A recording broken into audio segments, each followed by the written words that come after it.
Buenas tardes, bienvenidos todos a Matadero 1, en una tarde pues muy especial para nosotros, la verdad, porque teníamos muchas ganas de tener aquí a Ovidio y además de tenerle con este libro que, bueno, a veces siempre me resulta como muy cansino cuando dicen este es un libro más personal, pero en este caso, ¿cómo no decirlo?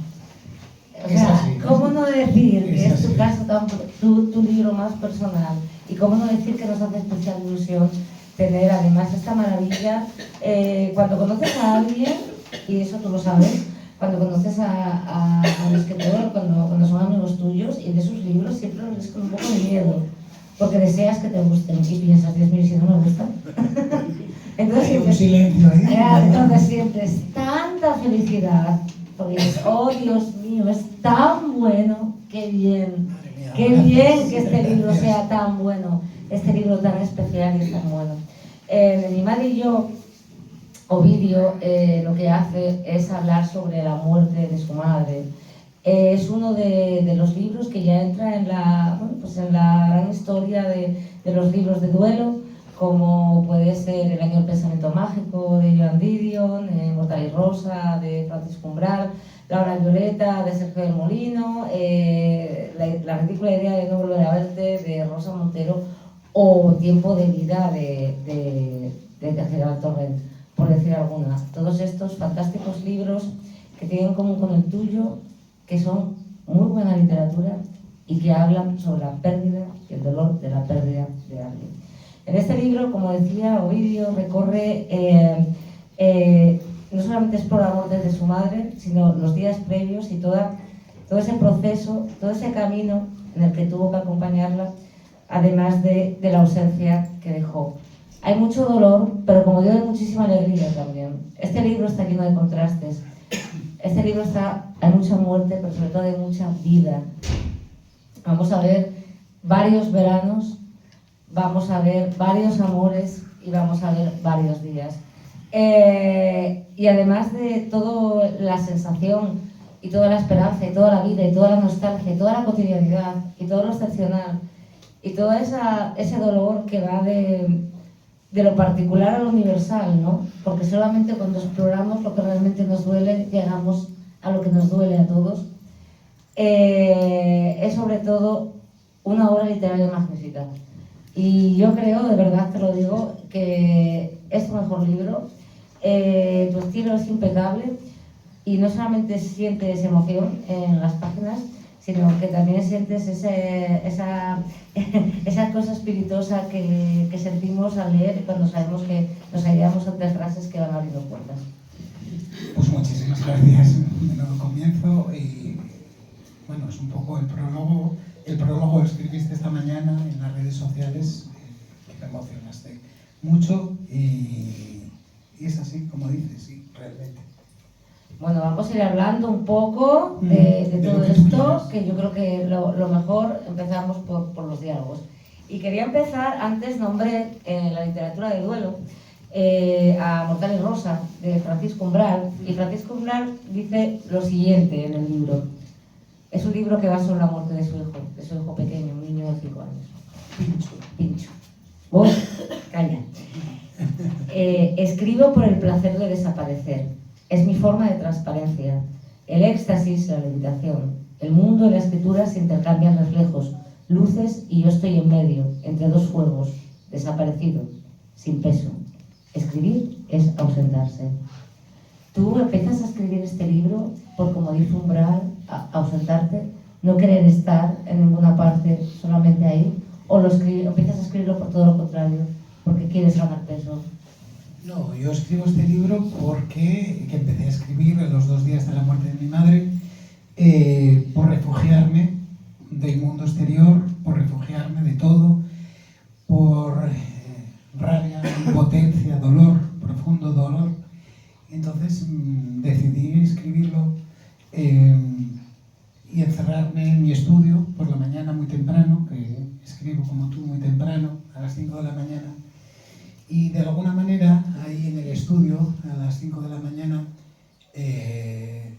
yo seguía un poco a su lado, ¿no? Como que ella seguía en cierta manera, una manera absurda, ¿no? Que tenemos a veces de engañarnos de que se veía a mi lado.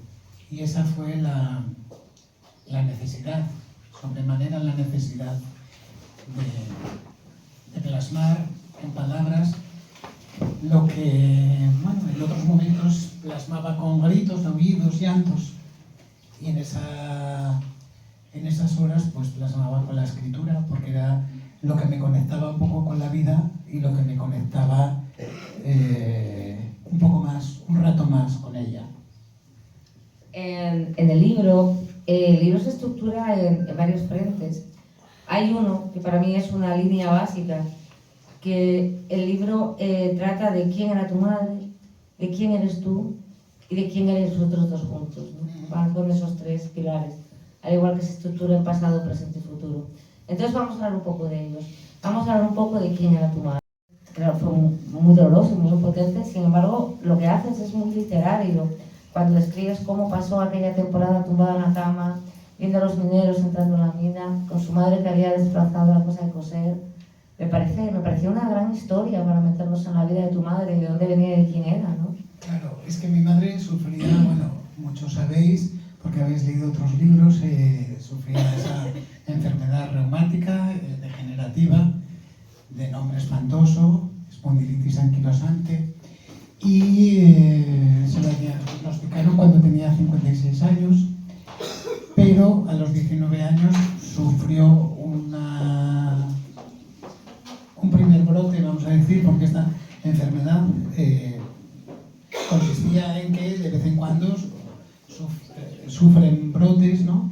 Que no pueden moverse, que tienen muchos dolores, y según diagnosticaron los médicos en aquel momento, cuando ella tenía 56 años, pues a los 19, aquello que había sufrido, que habían diagnosticado como un reuma, bueno, el típico reuma que aquí en Asturias tenemos todos, más o menos, porque con la humedad, etcétera, y llegaron a la conclusión de que en aquel primer momento pues había sido un primer brote de esa enfermedad, que entonces, claro, a finales de los años 60, pues no había los medios que había cuando se la diagnosticaron realmente, y así lo consideraron. Aquel primer brote fue a los 19 años, que estuvo en la cama pues casi un año.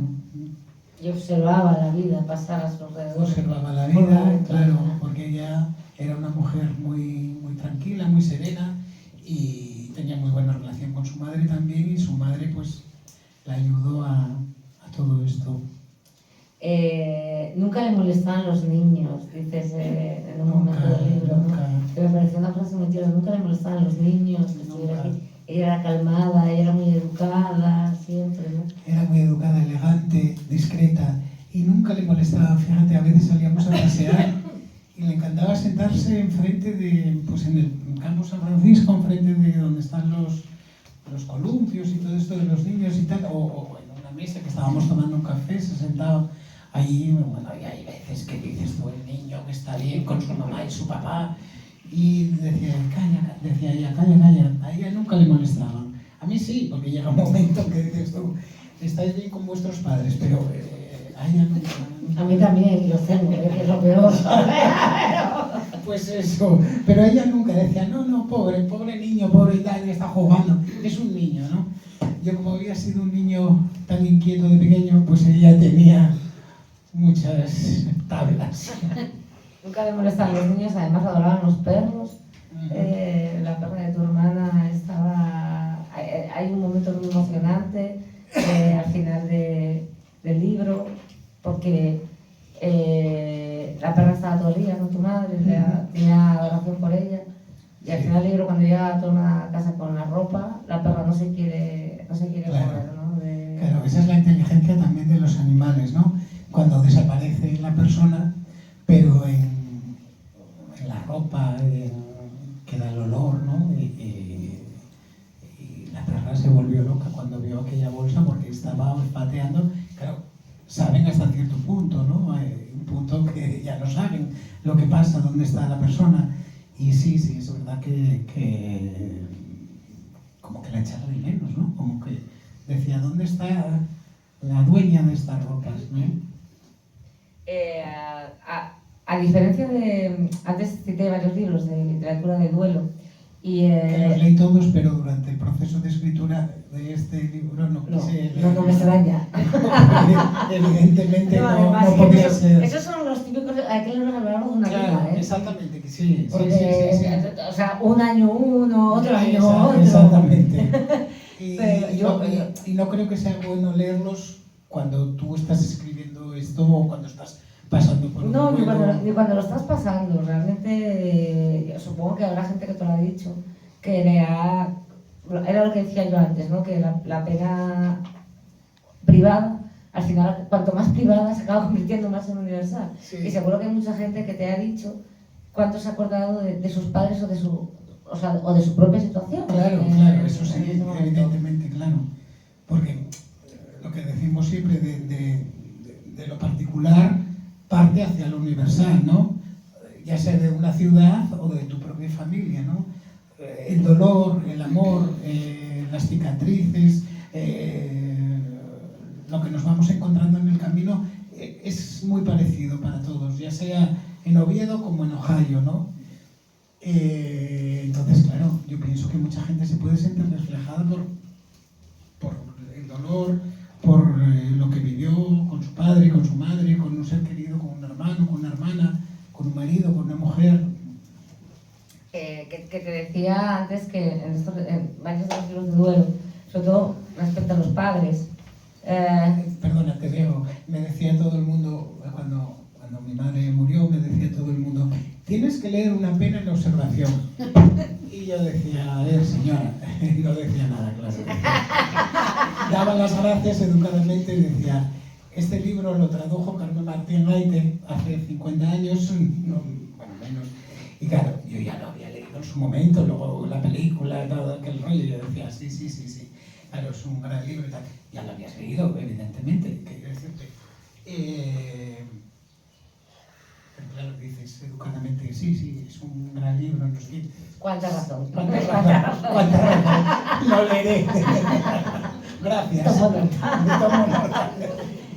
Pues te decía que los libros sobre todo relacionados con los padres, en la gran mayoría, como el de Torrente General, incluso en el de Salmón, entra dulcemente a la noche, o los de Richard Ford sobre sus padres, bueno, todos intentan, tras la muerte de sus padres, de alguna forma congraciarse con ellos o intentar resolver la relación problemática Claro, ahí que ellos tenían, ¿no? Claro, sí. Porque bueno, la relación con los padres es muy compleja, al igual que la relación con los hijos, son las relaciones más complejas que vamos a tener en la vida. Sin embargo, tu caso es sorprendente porque no era así para nada. No, en mi caso no había conflicto. En tu caso no había conflicto. Es lo problemático, que no había conflicto. Bueno, o lo genial. Lo genial, lo paradigmático, vamos a ver. Sí. No, en mi caso no había conflicto, quiero decirte, no había conflicto de ningún tipo, no tenía ninguna cuenta que saldar, como por ejemplo el de Salmón, no entres dócilmente en la noche callada, o bueno, otros, ¿no? De estos que mencionaste, incluso el de Umbral, ¿no? Que hay como una cierta culpa, que no es culpa suya, pero bueno, que hay una cierta culpa por la muerte de su hijo. En mi caso no había conflicto de ningún tipo. Yo con mi madre nunca tuve ningún conflicto de ninguna manera. O sea, no era un ajuste de cuentas. Para nada. Es de los pocos libros de duelo que no lo tienen, ¿no? Y por eso resulta. Además, es muy bonito, como lo cuentas, cuando dices ya desde tu parto que no querías salir, estabas ahí pegado a las entrañas de tu madre, tardó mucho y no querías salir. Entonces, ya cuando al fin te tuvo en brazos y estuvisteis por primera vez juntos, dices, entonces hasta siempre nos adoramos, ¿no? Ahí empezamos a adorarnos, una que por todas. Me gusta mucho también una parte, y yo creo que dice mucho de quién era tu madre, la relación que teníais. Cuando dices, mi madre no leía Simone de Beauvoir, no quemó sujetadores en mayo del 68, no hizo ninguna de cosas estas, pero hizo un gesto por mí que valió todo por eso y la revolucionó, ¿no? Que era que cuando tú eras niño querías una muñeca, que aquel entonces eso era como un tabú. Bueno, y casi todavía sí. Sí, ahora ya, pero bueno, viajemos unos años, no muchos, ¿eh? Bueno, no muchos. 40. Hace Sí. Y tú querías una muñeca y ella te compró la muñeca. Ella me compró la muñeca. Íbamos caminando, además lo recuerdo siempre y lo recordábamos muchas veces. Estaba embarazada mi hermana y íbamos caminando por la avenida Galicia y donde la iglesia había un kiosco que ahora ya cerró, como tantas cosas que eran en esta ciudad. Y allí había una muñeca, que no era ni una barriguitas ni nada, porque bueno, era una cosa bueno, muy de la época también, quiero decirte, esto sería el año pues 76, ¿no? Imagínate, todo muy gris y bueno, mucho Sí. más gris que hoy, ¿eh? Sí. Aunque sigan cerrando cosas mucho más gris que hoy. Y había ahí una muñeca vestida de verde, que era como, ya os digo, como una especie de barriguitas, un poco más grande. Y le dije, ay, mamá, ¿por qué no le compramos esta muñeca a María? Ya sabía que se iba a llamar María, mi hermana. Y ella inmediatamente dijo que sí, o sea, no tuvo ningún problema. Y luego, pues, a lo largo de su vida, pues lo mismo. Siempre te apoyó tu madre, Siempre, encontraste ahí, ¿no? siempre, en todo momento. Y evidentemente, y luego hay gente que dices tú, pues, mujeres, ¿no? En este caso, bueno, que quemaron los sujetadores en el 68, que fueron muy modernas y que vieron el último tango en París, en no sé dónde. Y luego, a la hora de que sus hijos a lo mejor les pidiesen una muñeca, eran más reaccionarias que mi madre. Que mi madre en ningún momento puso ningún impedimento a comprar esa muñeca, ¿no? Ya que tú fueras tú. Ya que tú fueras tú. Nunca fueras Claro, tú. eso. Y hablando de ti, bueno, tú y yo tenemos muchas cosas en común. Nos levantamos muy temprano a escribir. Eso es. Nos gusta cocinar. Siempre es buen momento para invitarnos a un helado. Exactamente. Ya será como que tenemos pendiente. Y además le echamos mucho teatro en la vida, mucha Mucho literatura, teatro, sí. mucha película, ¿no? Tu madre te lo decía, siempre le estás echando Siempre mucho estoy teatro a echando, todo, siempre. exactamente. Y aparece en el libro, ¿no? Aparece esa forma tuya de mirar la vida desde los ojos del cine, como la vida desde los ojos del cine, desde los ojos de la literatura, de convertirlo todo en una historia, ¿no? Todo, ¿no? Cuéntanos. Claro. Es que eso... Porque tú, claro, eres el otro gran personaje del libro, no nos olvidemos. Bueno, soy un secundario, sí. Sí, es verdad, claro, porque quiero decir, yo desde muy pequeño, como era diferente, mira, lo estaba hablando antes con Laura Piquero, que está por aquí, ¿sí? Por ahí, hola. La hija del gran Alberto Piquero, periodista del Comercio, que me entrevistó varias veces y era una delicia. Muchas gracias. Y lo estábamos hablando de un poco la modernidad, ¿no? Quiero decirte de... ¿Qué es lo que me habías preguntado? Con Alberto Piquero.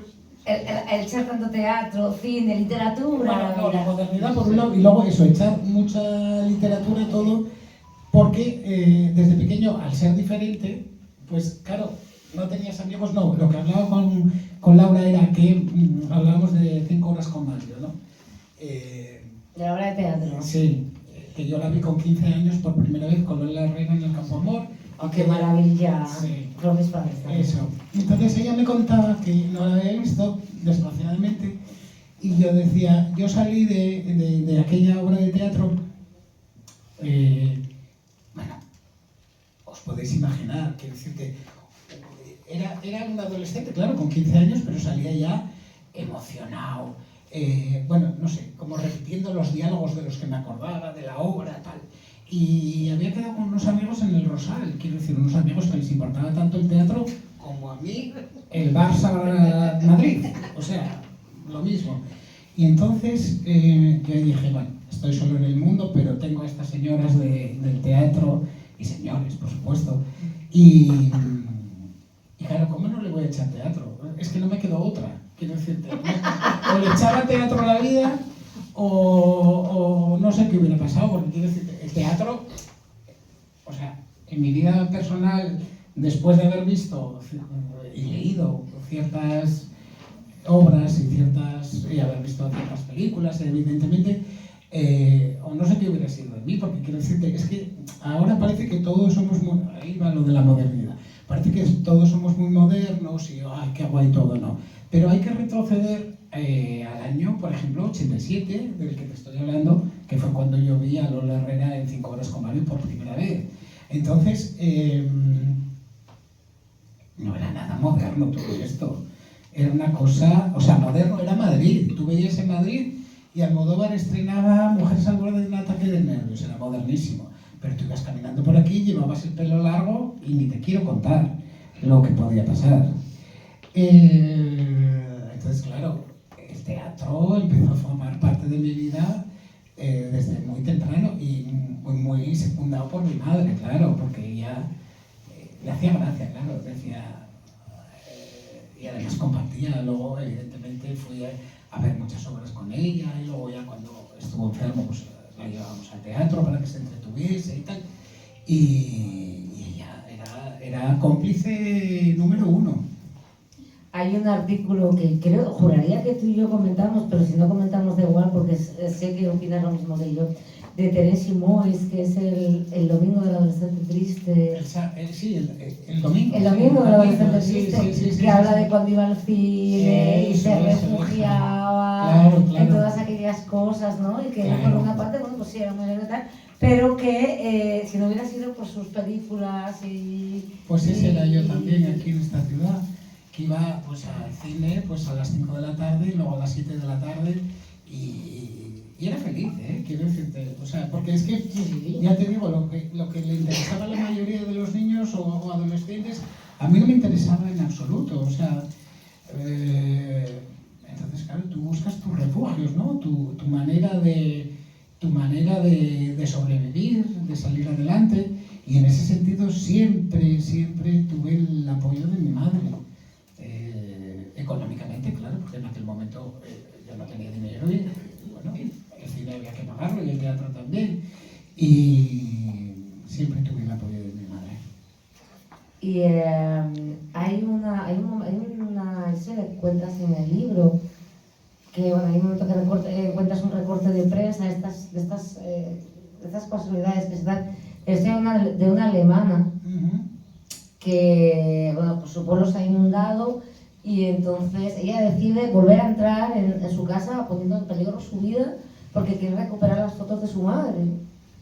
Es muy tremenda esa historia, sí. Es muy tremenda y muy parecida de alguna forma a lo que estás haciendo. Sí, que en medio de una debacle, yo leí aquella historia en el periódico y es que me llegó al alma, claro, porque en medio de aquella debacle tan tremenda, ella lo único que tenía en mente era entrar en su casa, que estaba medio derruida o derruida por completo, y recuperar la foto de su madre. O sea, y yo entendí también a esa señora porque me parece que es una cosa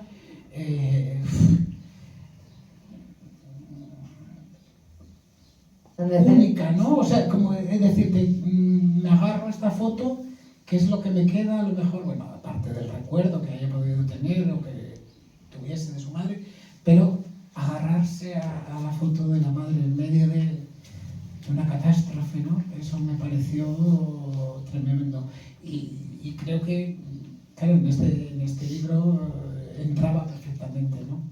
Porque yo me imaginaba en ese momento mientras lo leía, lo escribía, y yo decía, pues seguramente que por una foto de mi madre, si era la única foto que podía recuperar de mi madre, hubiese hecho lo que fuera, ¿no? Claro, y ahora, antes que hablábamos de la diferencia con el tiempo, ahora estamos muy acostumbrados a tener muchas fotos pero antes de nuestros abuelos o de su infancia, igual había 3 fotos. Claro, exactamente. De toda su vida, o sea, sí, es que tenemos un concepto... Claro, es lo que te decía antes, o sea, es que la modernidad parece que entró así, ¡brum!, pero no, o sea, fue a lo largo de los años y ahora evidentemente en nuestros móviles tenemos fotos de todos nuestros seres queridos y qué maravilla, y bueno, si se nos estropea el móvil, pues armamos la de Dios, pero quiero decir, en aquel momento había 3 fotos, claro. 3 fotos. Y era un tesoro. Claro, yo tengo algunas de mis abuelos con mis padres y evidentemente son fotos de como esta señora alemana, de recuperar, pase lo que pase, ¿no? Porque eso no es como hacer una foto de aquí, o una foto, aunque tu madre esté viva, hacer una foto con tu madre, es una cosa del recuerdo más profundo, ¿no? Y de la infancia, La infancia está muy presente, por cierto, en este libro. Antes decía que había 3 tiempos, el pasado, el presente y el futuro.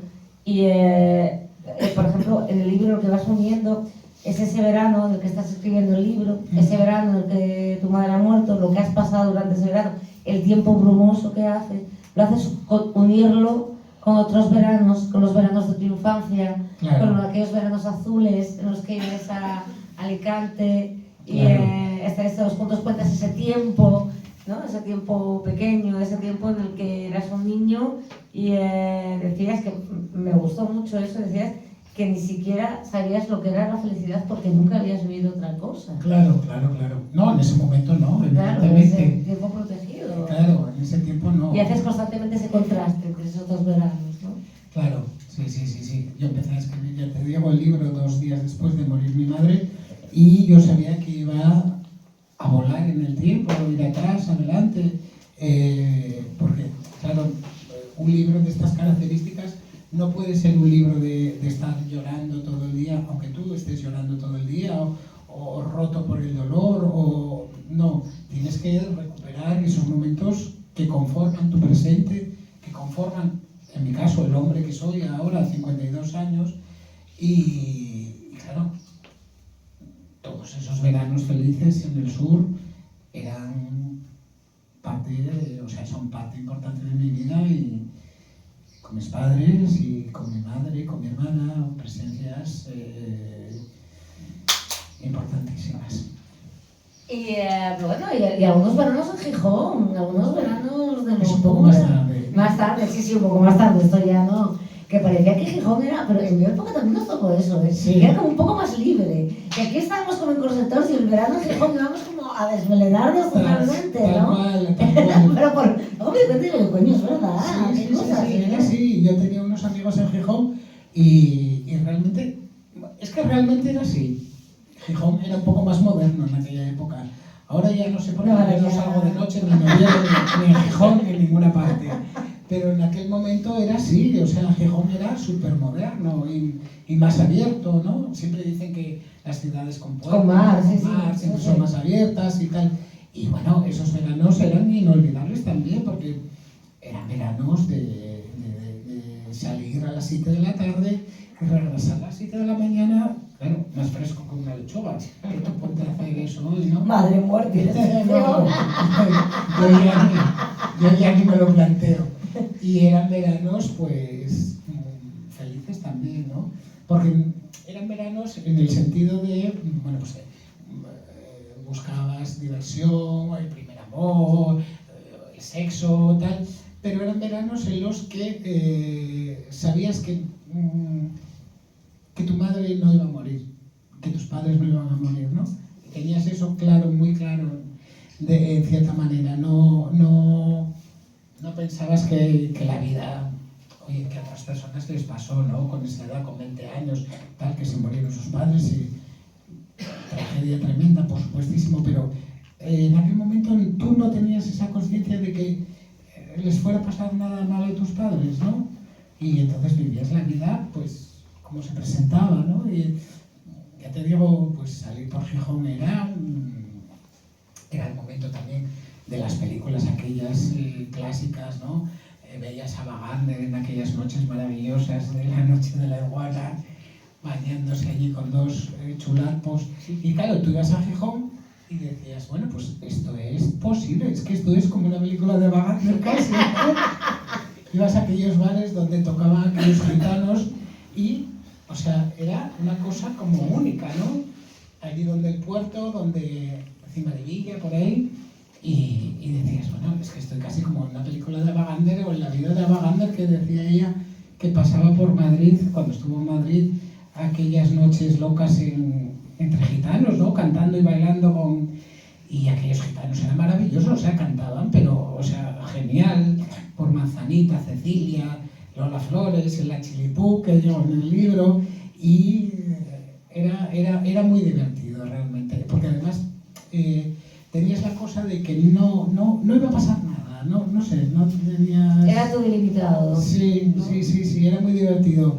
Y tú decías ahí, ponme un chupito de Jack Daniels, te decía el gitano. aquí, JB o Valentine. No sé de qué es lo que me habla. Entonces era, claro, una cosa divertida y sobre todo eso de saber que nada malo iba a pasar, aunque pasase después, más tarde, claro. De saber lo que pensar, más bien. Porque yo creo que ni nos lo planteamos. No, en absoluto. Mira, yo hay una frase de Nabokov que cito mucho y decía que Nabokov decía que cualquiera podía escribir una novela con un argumento interesante, pero había muy pocos que eran capaces de escribir un libro lleno de detalles, ¿no? Y eso pasa con tus libros y pasa especialmente con este. Es una novela plagada de detalles. Vas dando, en los momentos importantes, vas dando pequeños detalles casi sin importancia, pero que lo engrandecen. Vas diciendo, por ejemplo, el día de la semana que es, vas hablando de lo que comisteis, vas hablando de la ropa que llevabais en aquel momento, vais hablando de los olores, de las cremas, de las colonias, vas hablando de cómo fumaba una señora a tu lado, al lado de una señora de no fumar en el momento en que tú te derrumbaste. Vas dando constantemente pequeños detalles, ¿no? La luz por las mañanas, lo que hay en el frutero, cómo huele. Y eso me parece tremendamente evocador y maravilloso y muy literario y, como digo, muy humano. Claro. Ensanchece mucho el... Yo creo que los detalles conforman, ¿no? Conforman nuestra vida, nuestro día a día, y en la literatura pues yo creo que son esenciales para definir un momento pues dramático, alegre o no sé, o agridulce, ¿no? Creo que son fundamentales y además yo creo que a veces, bueno, creo que siempre, ¿no? A veces con el detalle es suficiente. Luego está la imaginación de la persona que lee el libro, ¿no? Puede imaginarse ya, evidentemente yo si veo a la puerta de un hospital, como digo en el libro, justamente en el redondel donde pone el cigarro y la señal de no fumar, veo una señora ahí fumando, pues claro, eso ya yo lo puedo describir. Luego tú ya imaginas, ¿no? Dices tú, esta señora es una maleducada, pero ¿tú qué vas a hacer? ¿Decirle quítate de ahí? ¿O no vas a buscar el jaleo?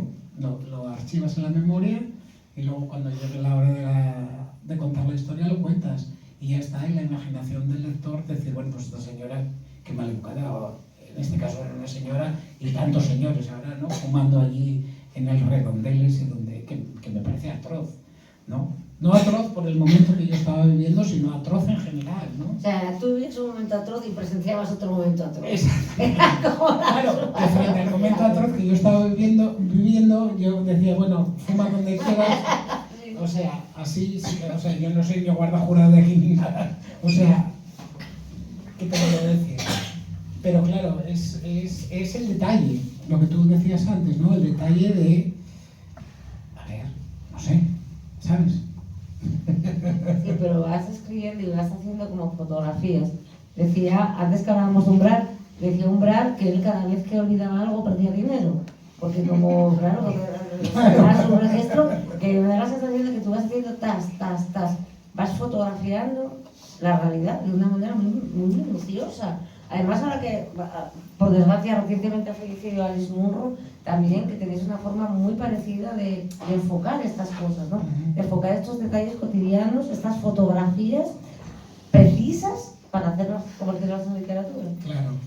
Bueno, Alice Munro, esa maestra, entre las maestras, ¿no? Para mí una diosa, que como el otro día escribí cuando murió, la descubrí gracias a Soledad Puertoles, cuando aquí nadie la leía, y yo, pues como ella dijo aquello, yo vuelvo a lo de siempre, ¿no? Cuando tú decías, Carmen Marta está leyendo esto cuando eras pequeño, pues voy a leer a Sangre Fría, que lo decía, pues eso.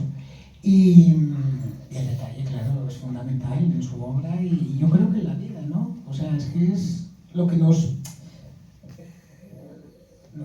va formando y lo que nos va justificando, ¿no? Y luego a la hora de escribir, pues más todavía. Incluso los detalles que recuerdas de niño. ¿Recuerdas con esa actitud, por ejemplo, cómo se vestía tu madre cuando tú eras muy niño en aquellos veranos? Sí. Los colores que llevaba, cómo se ponía el pelo. Es algo que me llama mucho la atención, sí. ¿No? Siempre, si tuviera tanto dinero como recuerdos, vamos, tendría varias casas a lo largo del mundo. ¿Y cómo describes me quedé con esa imagen, ¿no? De cómo le echabas crema en la cara y le ponías colonia ya. Sí, eso ya cuando estaba sí. Cuando estaba, porque eso le Suspirabas. agradaba y claro, yo lo único que quería era agradarla y que ella se sintiese lo mejor posible. Y lo recuerdo de la infancia, pues la recuerdo así, porque yo la veía tan guapa, porque bueno, era guapa y se vestía pues con aquellos vestidos de colores en aquel momento y llevaba la cinta a juego, porque era detallista también, el capazo, esos capazos Sí, de paja. Y sí, lo recuerdo. Quizá algún día cuando, como Alice Munro, la pobre también, que murió de Alzheimer, ¿no?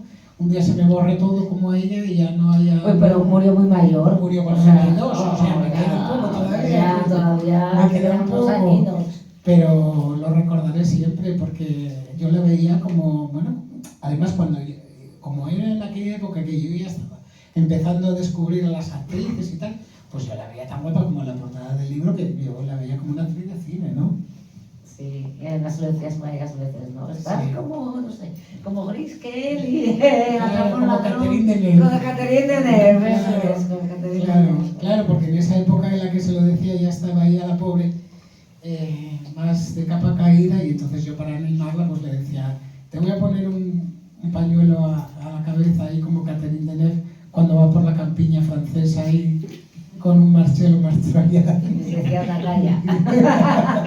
Decía ella, ponme lo que quieras. Porque ella se dejaba hacer. Oye, bueno, esto es espinoso de preguntar a un escritor, pero me da igual. ¿Cuál es tu parte preferida del libro? Todos tenemos una parte preferida del libro. Pues yo creo que la parte preferida del libro la va a leer luego Azucena Vence. Ah, entonces... Esa parte, yo creo, de la infancia, en ese momento que la veía como tan guapa, tan actriz de cine francés, así elegante, discreta. Pero bueno, todas las épocas de la vida de mi madre son favoritísimas de mi vida hasta el último día, porque cuando quieres a una persona la ves guapa siempre, ¿no? Quiero decirte, esté más gorda, esté más delgada, esté más rubia, más morena, más alta, más baja. Cuando quieres una persona la quieres de verdad, ¿no? Como sea, como esté, Y a mi madre la quise en todos los momentos de su vida. O sea, cuando estaba guapísima y cuando ya estaba menos guapa por culpa de la enfermedad. Tu madre se llamaba Nuria. Uh-huh. Que es un nombre poco común para las mujeres de aquella época. Sí, es verdad. Yo me enteré por la dedicatoria, porque tú nunca te refieres a tu madre por su nombre, o sea, no solamente tú, sino que alrededor nadie la llama nunca por su nombre, ni en ningún momento aparece el nombre de su madre, y me llama la atención. Siempre le llamábamos mamá, madre, sí, es verdad, Nuria no la llamábamos muchas veces, ¿no? No, o sea, es como que se pierde el nombre de tu madre. A pesar de ser un bonito nombre. Es muy bonito, y como digo, muy peculiar para la época. Sí, pero bueno, claro, todo el mundo la llamaba así, evidentemente. Pero bueno, nosotros la llamábamos mamá. Mamá, ¿no? Mamá. Sí. Decía antes que el libro se estructuraba en el pasado, en el presente, vamos de pasados a presentes, pero también en el futuro, y creo que el futuro es una parte importante de este libro, porque el futuro está sobrevolando de alguna forma todo este libro, y porque, claro, lo que dices es que ahora viene el futuro sin ella. Claro. Eso es lo más complicado, lo más tremendo, ¿no? Ese es el día a día en el que vivo desde el 26 de junio del año pasado. Cuando se muere una madre, por lo menos en mi caso, se abre una grieta muy profunda que tú puedes ir adornando, como en aquellos tiempos de la pandemia, ¿no? Entreteníamos el tiempo con películas, con libros, con series, cuando nos dejaban con paseos. Tú ahora puedes intentar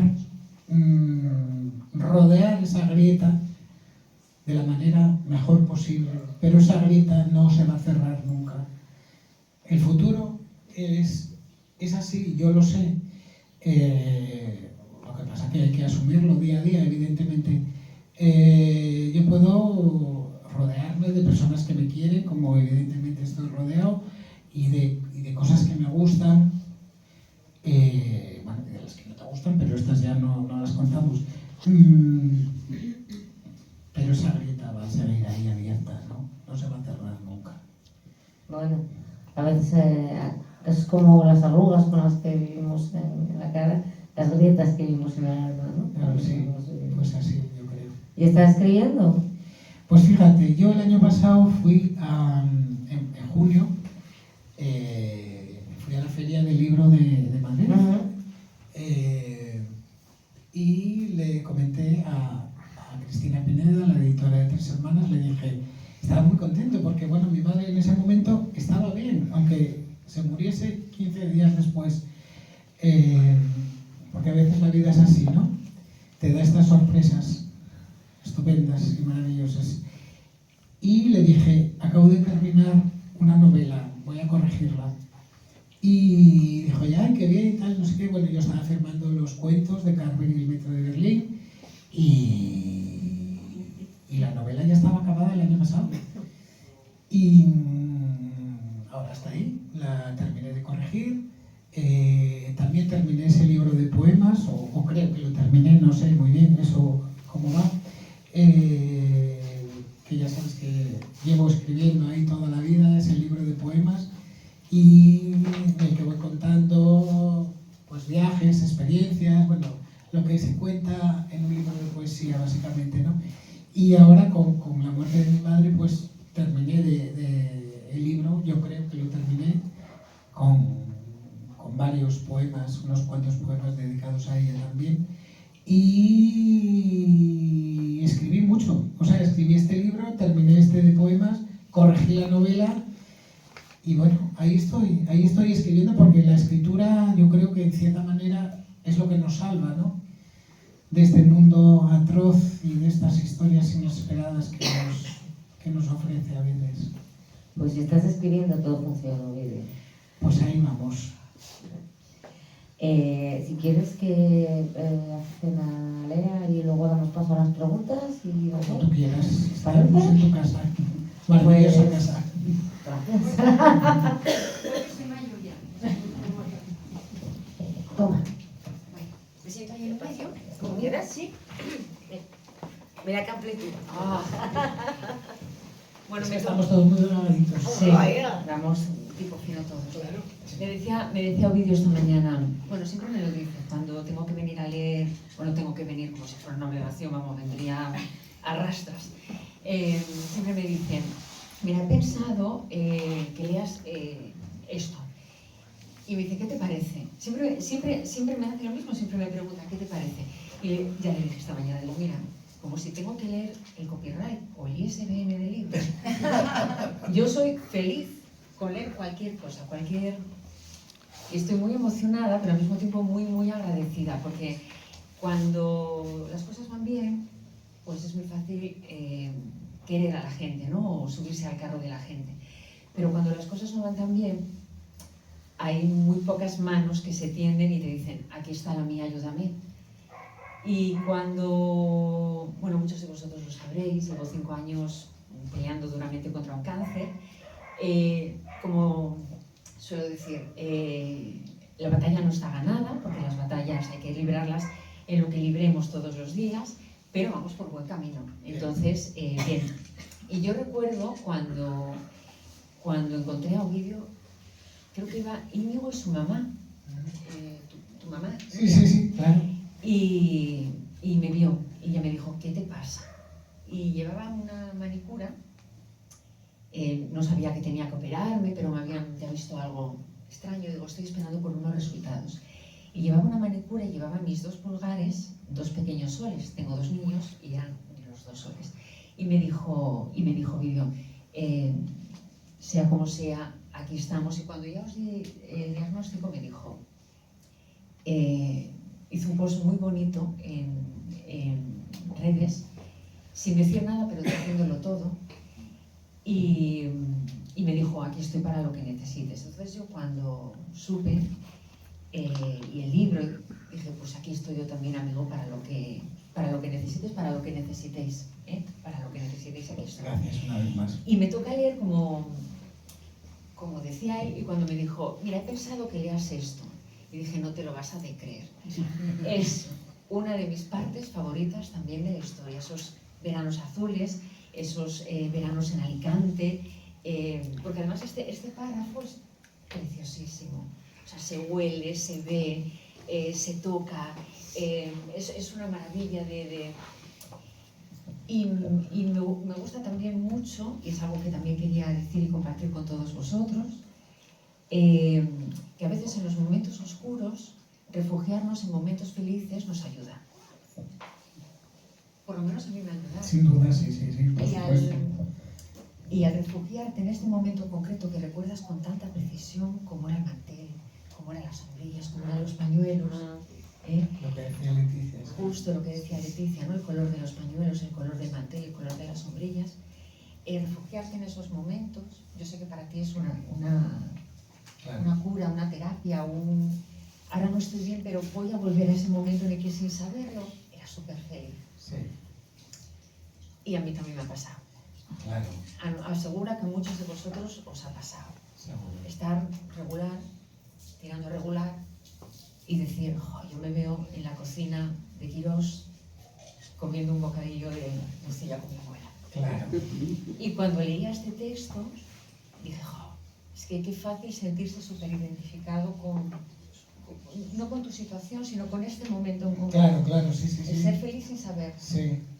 Al final, fijaos que todos, cuando vamos a recordar los momentos felices, el que has hecho evocado tú, no evocamos grandes momentos álgidos de nuestra vida, No. Evocamos momentos de cotidianidad que Claro, teníamos. porque grandes momentos no hay en la vida. Quiero decirte, bueno, te pueden dar un premio un día, pero es un día. O publicas un libro que tiene mucho éxito, pero bueno, es una vez, a lo mejor, no sé, o te hacen una crítica maravillosa.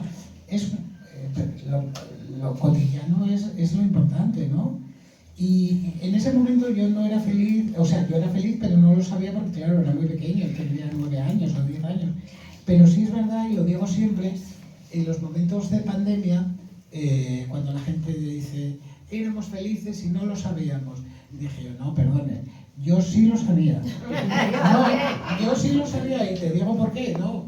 Es una cosa que a lo mejor, si tú no lo has vivido, como mi madre estaba enferma, cada logro de ella, salir a la calle, salir a comer, salir a pasear, salir a tomar un vino, salir al cine, salir al teatro, eso era un momento de felicidad, pero felicidad suprema, ¿entiendes? Entonces, claro, la gente dice, éramos felices y no lo sabíamos. No, usted. Yo sí lo sabía, porque como siempre tuve cercana y certera la muerte y el dolor físico y el dolor y tal, sí lo sabía, sí. Y yo creo que la vida es eso, esos momentos pues que estás comiendo con tu familia, con tu pareja, con tus amigos, o en fin, no sé, es una cosa, porque lo que te digo, si tú te dedicas a la escritura, pues eso, te dan un premio un día y eres muy feliz, pero luego vuelves a tu rollo diario, ¿no? O en cualquier profesión. Tienes un día muy feliz en tu trabajo o lo que sea, pero lo cotidiano es donde encuentras la felicidad, el consuelo, la armonía, vamos a decir, si la encuentras para seguir adelante, ¿no? Bueno, en este momento yo era feliz, pero no lo sabía. Pero era muy feliz. Bueno, pues vamos a ver. Tengo que poner gafas. Debe ser la primera vez que leo un texto. Bueno, soy mayor, que lo voy a hacer. No te quejes. No. Nosotros 20 años ya con las gafas. El problema es que veo de cerca, pero luego tengo que hacer así. Esto es así. Bueno, me toca. Leo uno de los textos felices, azules, como decía antes Leticia, de esos veranos maravillosos que debía ser. A mí me faltan 300 páginas, lo decía antes con José, me faltan 300 páginas de novela. Yo quiero ver si aparecía Sara Montiel y los tipos que estaban por la playa. Nunca apareció. Sara Montiel nunca apareció. Es verdad, lo de Sara Montiel es maravilloso. Es maravilloso, Sí, punto ahí. sí. No, y además la complicidad, imaginaros, mi madre conmigo para ver si veíamos a Sara Montiel. A ver, es decir, a ver, que ¿qué ellos madre? veían en una playa donde decían que al fondo se ponía Nudista, donde al fondo. decían que se ponía Sara Montiel a hacer topless. Entonces Ovidio y su madre iban a ver por ahí a ver si encontraban a Sara Montiel. Pero no por ver las tetas de Sara Montiel, sino porque éramos muy fans. O sea, yo empecé a ver como Almodóvar las películas de Sara Montiel cuando ella las veía en casa. Y bueno, o sea, era un mito, ¿no? Era un mito por un momento y después, claro. Esto no hubiera pasado porque alguien hubiera hecho una foto, lo hubiera Hombre, colgado por supuesto, y claro. ya hubiéramos ido todos a ver. Esto era un momento de más inocencia generalizada, digamos. Bueno, pues es uno de esos pasajes en los que él está en Alicante con su familia y bueno, y dice así: recuerdo a mi madre caminando por aquellos paisajes veraniegos de la infancia, como una especie de señora Dalloway que salía temprano a comprar frutas. Ahí el intenso y jugoso sabor de la sandía se impone a todos los demás. Verduras, embutidos, quesos, café, té, leche, latas de atún y mejillones, aceitunas rellenas, aceitunas con hueso, galletas para el desayuno, galletas saladas, pan de molde y pescado fresco. Uy, el emperador sobre todo, preparado luego con una salsa de tomate tan difícil de encontrar en el norte. Y también pequeños ramos de flores, para adornar aquella mesa redonda con patas gruesas de madera instalada en la terraza, que era la mesa en la que comíamos los 4 después de las jornadas de playa. Siempre con un sencillo mantel de cuadros rosas o azules sobre esa mesa, sobre ella. La dueña del apartamento nos cambiaba los manteles, las toallas y la ropa de las camas una vez por semana. Llevaba tu mamá un vestido de tela ligera y color naranja que le había hecho la misma modista que le confeccionaba la ropa a la hermana de mi padre.